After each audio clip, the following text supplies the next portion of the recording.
Provinsi Sumsel kini masuk dalam status kuning wabah penyakit mulut dan kuku. Ini berarti sudah ada yang terdeteksi namun tidak banyak.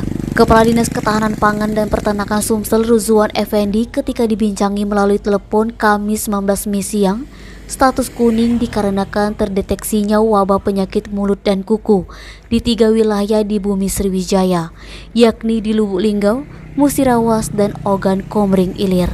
Berdasarkan data, sebanyak 16 sapi di Sumsel suspek PMK.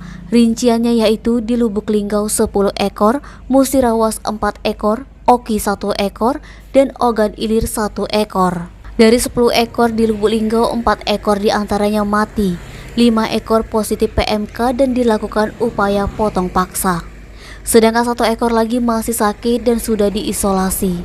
Ruzwan menyebutkan untuk mengantisipasi penyebaran wabah tersebut, pihaknya telah melakukan penanganan persuasif dengan mengeluarkan surat edaran dan instruksi kepada 17 kabupaten dan kota.